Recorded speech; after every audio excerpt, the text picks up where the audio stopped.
যাদের বাড়ির খাবার খেতে খেতে একঘেয়েমি লাগে তারা চটজলদি এই বেগুনের কালিয়া আপনারা বানিয়েই নিতে পারেন। বাইরের খাবার খুবই হাইজেনিক এবং খারাপ, তাতে শরীর ক্ষতি করতে পারে। তাই আপনি রুচি পরিবর্তন করার জন্য এই রকম বেগুনের কালিয়া অবশ্যই বানিয়ে নিতে পারেন। আসুন কীভাবে বানাই, একদমই সহজ পদ্ধতিতে বানানো যায়, যে কেউ পারবে বানাতে। যেমন আমরা বেগুন ভাজি, ঠিক তেমনভাবেই আপনি বেগুনটা ভেজে ফেলুন। এইভাবে লম্বা বেগুন হলে খুবই ভালো হয়, মানে দেখতে ভালো লাগে। আর এখানে এই দেখুন ধনেপাতা বেটে রাখা হয়েছে সাথে লঙ্কা দিয়ে, সুন্দর করে ধনেপাতা আমরা যেমন বাটি সেরকম। আর এখানে পেঁয়াজ রসুন বাটা, পেঁয়াজ যা আছে তার দ্বিগুণ কিন্তু রসুন হবে। আর এই হলো আমাদের অতি সাধারণ উপকরণ। আর এখানে আমি একটু কালো জিরে ফোড়ন দিয়ে দিলাম। এবারে পেঁয়াজ রসুন বাটাটাকে আমি ভালো করে এখানে ফ্রাই করে নেব।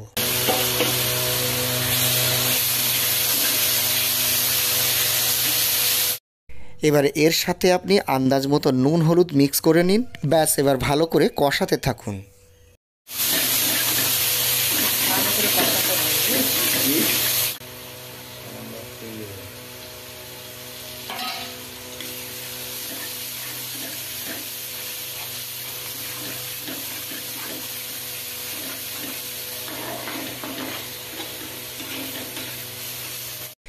এবার ধনেপাতা বাটাটাকে আমি সম্পূর্ণ দিয়ে দিচ্ছি। দেখুন কিভাবে কষাতে হয় সেটা দেখে নিন ভালো করে।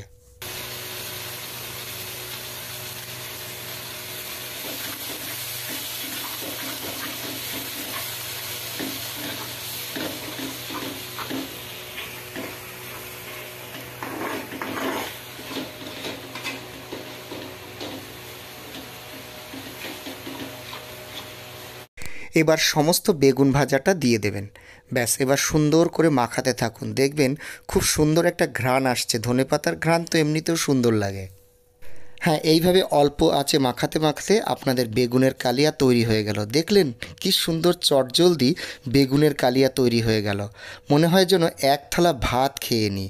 হ্যাঁ, সত্যিই এক থালা ভাত খেয়ে নিতে পারবেন এই বেগুনের কালিয়া দিয়ে।